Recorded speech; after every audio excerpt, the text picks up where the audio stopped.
कहानी ये है मेरी कहानी।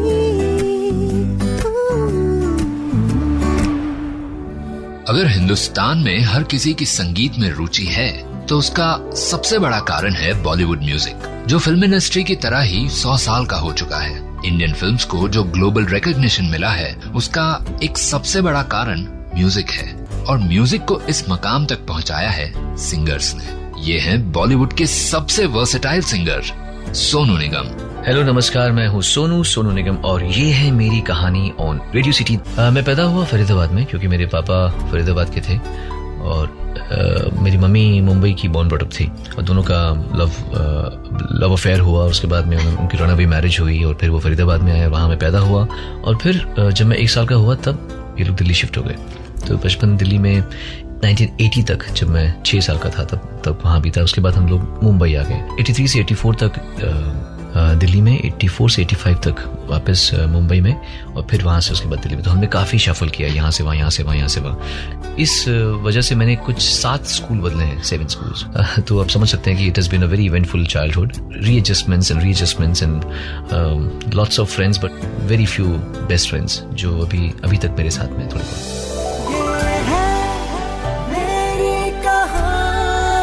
मैं शरारती एक लिमिट तक, मतलब कभी भी गंदी शरारत नहीं करता था, क्योंकि हमारे माँ बाप ने हमें तालीम भी ऐसे नहीं दी थी। हमारा घर का माहौल जो था वो एक ऑलमोस्ट डिसिप्लिन्ड, और इट वाज नो नॉनसेंस वाला माहौल। मेरे पापा खुद बहुत ही जैसे कहते हैं खुददार किस्म के आदमी हैं। मम्मी भी बहुत डिग्निफाइड औरत थी। तो हम लोग कभी भी गंदी मस्ती नहीं कर सकते थे, और ना हमारे अंदर ट्रेट था। इनफैक्ट बचपन से हमें पता था कि हमारे माँ बाप बहुत अमीर नहीं हैं, तो हमने कभी भी उनसे बेतुकी मांगे भी नहीं की कि ये लेकर दो, वो लेकर दो।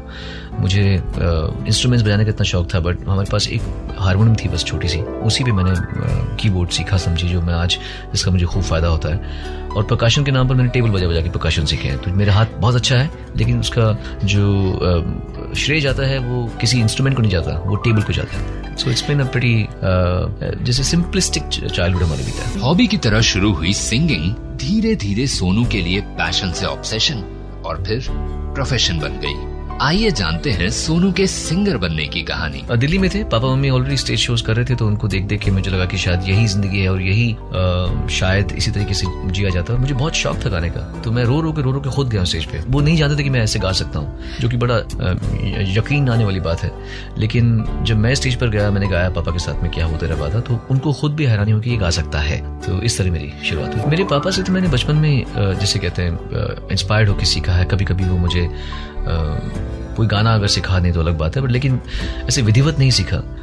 सिमिलरली गुलाम मुस्तफा खान साहब से जब मेरी मुलाकात हुई तो 1997 था, तो मैं बहुत देर के बाद उनसे सीखा हूँ। तो बचपन में मैंने किसी से नहीं सीखा, सिर्फ अपने आप ही खुद को ट्रेन कर करके, कैसेट सुन के, रेडियोज से रिकॉर्ड कर करके। जो हमारे सीनियर सिंगर्स हैं, रफ़ी साहब, किशोर कुमार जी, लता मंगेशकर जी, आशा भोसले जी, मन्ना डे साहब, तलत मेहमूद जी, हेमंत कुमार जी, महेंद्र कपूर जी, फिर गुलाम अली जी, पंकज उदास जी, तलत अजीज जी, अनूप जलोटा जी, मेहदी हसन साहब, फिर बाद में और आगे चल के क्लासिकल खूब सुनना शुरू किया, खुद को सेल्फ ट्रेन किया।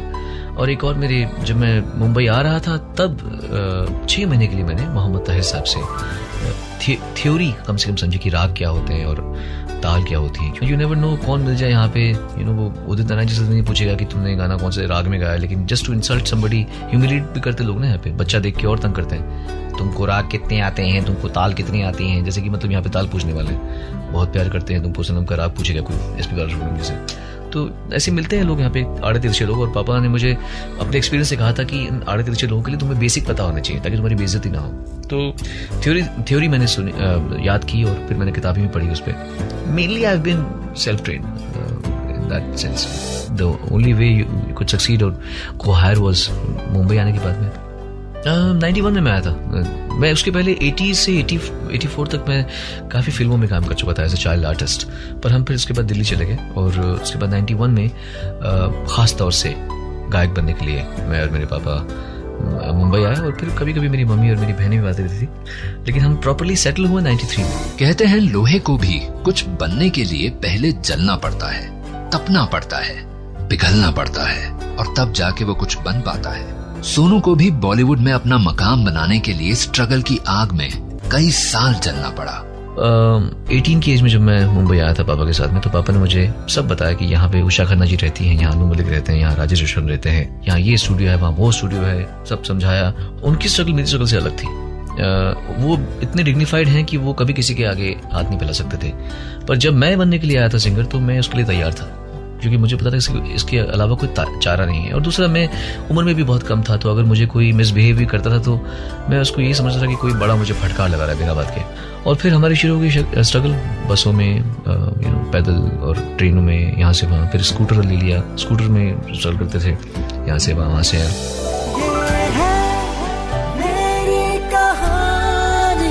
अपॉइंटमेंट तो मिल जाता था, लेकिन वो बाहर नहीं आते थे ऐसे। बहुत वो क्या है, एक आज के ज़माने के थोड़े जो रूल्स हैं वो बेटर हैं इस हिसाब से। आजकल लोग हायर की इतना नहीं दिखाते, जितना दिखाते होंगे ऑफ कोर्स, लेकिन इतना नहीं दिखाते जितना पहले दिखाते थे। पहले बहुत हायर की सिस्टम था कि अगर कोई नया सिंगर आया तो जब तक उसको पूरा ज़मीन पे रगड़ नहीं दोगे तब तक आप कंपोजर नहीं कहलाओगे। तो उस तरीके से पहले काफ़ी मुश्किल था, और मुझसे भी पहले काफ़ी लोगों ने स्ट्रगल कर रखी है। उदित नारायण जी ने बहुत स्ट्रगल की है, मैंने सुना है। शानुदा ने इतनी नहीं की, पर अभिजीत भट्टाचार्य जी ने काफ़ी स्ट्रगल की है। विनू राठौड़ जी ने स्ट्रगल की है मेरे से पहले। तो ये सब मुझसे सीनियर हैं और इनकी स्ट्रगल्स मैं जानता हूँ, बहुत धक्के खाए उन्होंने भी। तो this was how it was at that point, and मैं भी उससे कोई अलग नहीं था, मैंने भी देख लिया सब। तब था ऐसा, जैसे एक ज़माना था जब माता पिता अपने बच्चों को बहुत पिटाई करते थे हंटर से, डंडे से। अब नहीं होती। तो तब ये ज़माना था, उस समय हायर की सिस्टम था कि सिंगर्स को रखड़ाया ही जाए। वैसे ही कंपोजर्स को भी रखड़ाया जाता था, प्रोड्यूसर डायरेक्टर करते थे, उनको भी तकलीफ होती थी। आजकल कंपोजर्स और लिरिक्स राइटर्स जो हैं वो ऑन अ बडी टर्म है किसी भी के साथ में भी। सब्र के फल से भी कहीं ज्यादा मीठा फल होता है मेहनत का। और सोनू की मेहनत का फल जब धीरे धीरे पकने लगा, तब सोनू को उसका स्वाद कैसा लगा, आइए जानते हैं। सोनू के खुद किसी और के फैन होने से दूसरों को अपना डाई हार्ड फैन बनाने की कहानी। जो सबसे पहला फैन मोमेंट था जो मुझे याद है, वो इजराइल में हुआ था। 1995 में नवंबर में मैं पहली बार इजराइल गया था, और तब सारेगामा नया स्टार्ट हुआ था। तो मुझे इतना पता नहीं था कि कितना फेमस हो चुका है सारेगामा। तो मैं इजराइल के एयरपोर्ट से बाहर निकल रहा था, तेल अवीव के एयरपोर्ट से।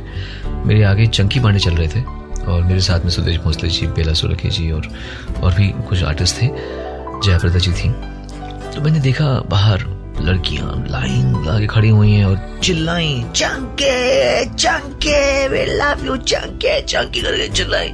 और मैंने देखा मेरे हाथ में मेरी ट्रॉली थी। मैंने बोला वाह, ये होता है एक्टर्स होने का फायदा। देखो एक्टर्स का ये फर्क है, सिंगर सिंगर होता है और एक्टर एक्टर होता है। अचानक मुझे आवाज आई, सोनू, ऐसी आवाज आई। तो मैंने देखा जितनी भी लड़कियां चंकी को घेरी हुई थी वो सब भागी मेरे पास में, ऐसे कूदी। एंड 1 मिनट के बाद में मेरा पूरा चेहरा लिपस्टिक से भर गया था, और मैं हैरान हो गया था कि ये मेरे साथ में हुआ क्या। मुझे इतना मजा आया, आई कांट टेल यू। मेरे दिल बाग बाग हो गया। मैंने बोला ये तो मेरे साथ में कभी हुआ नहीं था लाइफ में। दीपशिखा थी उस समय, दीपशिखा ने मधु को कह रही थी मेरी वाइफ, क्योंकि सोनू का हमें याद है अभी तक, सोनू ने इतना एंजॉय किया, इतने मुंह में लिपस्टिक और लिपस्टिक के मार्क्स थे। So that was my biggest fan moment.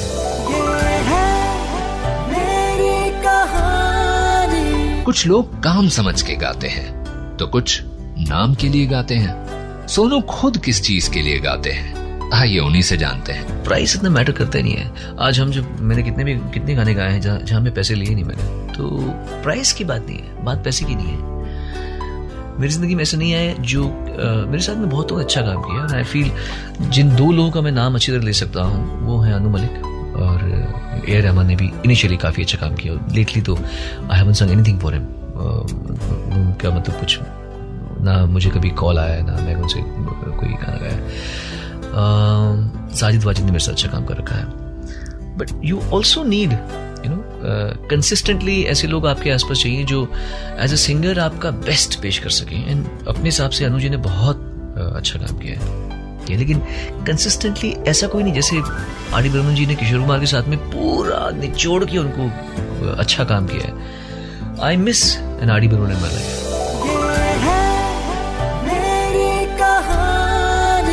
आइए अब सुनते हैं सोनू द मैड साइंटिस्ट और सोनू द मदरली फादर के बारे में। 15-16 की एज में मेरा पक्का मन था कि मैं साइंटिस्ट ही हूँगा। I was so much into science. अभी तक मैं यूट्यूब में साइंस चैनल्स देखते रहता हूँ, एस्ट्रोनॉमी के ये सब. मैं पागल हूँ सब चीज़ों के पीछे, बहुत पागल हूँ मैं. रात भर देख के मतलब 8-8 घंटे बैठा हूँ. मेरी बीवी पागल हो जाती है कि क्या कर रहा है. मैंने बहुत सारे सब्सक्राइब कर रखे हैं चैनल्स. साइंस का मुझे बहुत बहुत शौक है. अब मुझे लगता है कि अगर मुझे अब कोई कहे कि तुम क्या बनना चाहोगे, तो मैं अब I'd like to take complete वानप्रस्थ संन्यास. गो फॉर लॉन्ग वॉक्स, किसी 2-4 लोगों के साथ में बैठ के चल रहे हैं, भारत भ्रमण पैरों पे कर रहे हैं, चलते हुए कहीं भी रुक रहे हैं, कहीं भी सो रहे हैं. वो जिंदगी में अब शायद अब नहीं जी सकता, बिकॉज मैं फेमस हो गया हूँ. अगर मैं फेमस नहीं होता तो मैं अभी ये कर रहा होता 100%.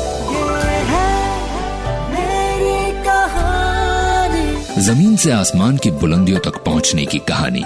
कहानी किस्मत की बंजर जमीन पर अपनी मेहनत और पसीने से कनक सोना उगाने की. कभी खुद को साबित कर गुजरने की, तो कभी जिंदगी बदल देने वाली हार की, और कभी दुनिया जीत लेने की. ऐसी ही कई कहानियां करेंगी आपका इंतजार मेरे यानी पंकज के साथ. रेडियो